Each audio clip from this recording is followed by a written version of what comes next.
અમરેલી જિલ્લાના દેવભૂમિ દેવળિયાના ગામના સામાજિક કાર્યકર દ્વારા ભાજપના સિનિયર નેતા અને પૂર્વ સાંસદ નારાયણ કાછડિયા સામે મોરચો માંડવામાં આવ્યો છે। પૂર્વ સાંસદ નારાયણ કાછડિયાની સામે અલગ અલગ 4 જેટલી માંગણીઓ સાથે લેખિત રજૂઆત કરવામાં આવી હતી। નાથાલાલ સુખડિયા દ્વારા તંત્રને લેખિત 7 દિવસ પહેલા અરજી આપવામાં આવી હતી।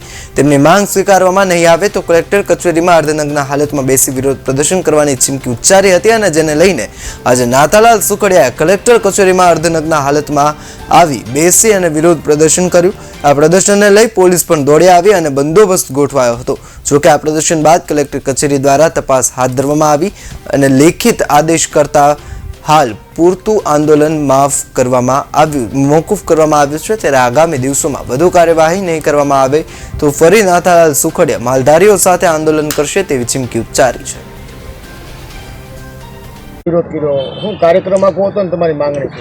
અહીંના અમરેલીના પ્રતિનિધિ જે રહી ચૂક્યા છે 3 ટર્મ સુધી નારાયણ કાછડિયાભાઈ, તો એમની સામે 2020થી મારી રજૂઆત હતી કે આના બંગલો આવ્યો છે સર્વે નંબર 503ની અંદર અને એને લાગુ જમીન ગૌસરની જમીન 334 પૈકી 5માં તેઓએ દબાણ કર્યું છે અને દબાણ હટાવવા માટે નામદાર હાઈકોર્ટે 39/2020ના આદેશથી કોર્ટે હુકમ કરેલો હતો કે આ દબાણ દૂર કરવું, પણ અત્યાર સુધી માત્ર કાગળ ઉપર દબાણ દૂર થયું છે। વાસ્તવિક રૂપે ત્યાં મીડિયાના લોકોને આપણે જઈએ તો ત્યાં આંબા, રાવણા જેવા ફળાવ ઝાડ છે ને સિઝનલ ઝાડની અંદર જ્યારે ફળો આવે ત્યારે આજુબાજુના નાના બાળકને પણ અડવા દેતા નથી। માત્ર નારાયણભાઈ કાછડિયાના બંગલામાંથી આ આંબાની કેરી એ પરિવાર ખાય છે, એ રાવણા ખાય છે। એની સામે મારો વિરોધ હતો કે આ અમરેલીના નાગરિક નાનામાં નાનો માણસ એ આંબાના ફળ ખાય આવતી સિઝનમાં, એ માટે દબાણ હટાવવા માટેનો મારો પ્રશ્ન હતો।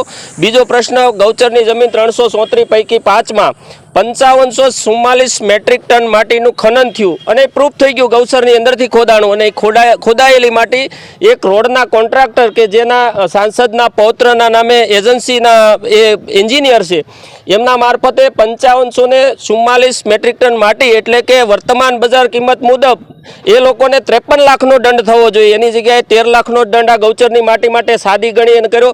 તો એ રજૂઆત હતી।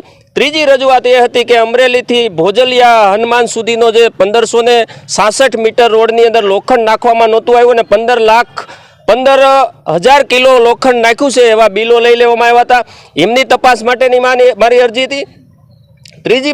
ચોથી બાબત એ હતી કે Mahuva Jetpur national highway number 351 જે બનવાનો છે 4 ટ્રેક, એની અંદર નારાયણ કાછડિયાભાઈની જમીન રાતોરાત બિનખેતી કરી દેવામાં આવી, બીજા ખેડૂતોને અવગણવામાં આવ્યા। જ્યાં એલામેન્ટ ચેન્જ કરવાની જરૂરિયાત નહોતી એવા ઓળિયા વગેરે ગામના ખેડૂતોને અન્યાય કરવામાં આવ્યો। એ અન્યાય સામેનો મારો અવાજ ઉઠાવવા માટે મેં આજ રોજ અર્ધનગ્ન હાલતમાં આ આંદોલન કર્યું હતું અને કલેક્ટરશ્રી દ્વારા મને આજે લેખિતમાં આ બાબતે થોડા દિવસોમાં કાર્યવાહી કરવાનું જણાવેલ હોવાથી અમે 7 દિવસ સુધી આ અમારો કાર્યક્રમ અત્યારે મોકૂફ રાખીએ છીએ। આટલા પૂરતેથી અમે આવનારા દિવસોમાં હવે જ્યારે 7 દિવસમાં પગલાં ભરવામાં નહીં આવે તો નેશનલ હાઈવેના લાગુ તમામ ખેડૂતોને સાથે લઈ અને ગૌચરની જમીન બાબતે આ જિલ્લાના તમામ માલધારીઓને સાથે લઈને જે ગૌચરની ગાયોની જમીન એટલે કે અત્યારના લાંબી સાળવાળા રાજકારણીઓના બાપને નથી આપેલી, એ રજવાડાઓએ દાન આપેલી જમીન છે ને એની અંદર જ્યારે ખનન થતું હોય ત્યારે સાદી માટી કેવી રીતે ગણવામાં આવે?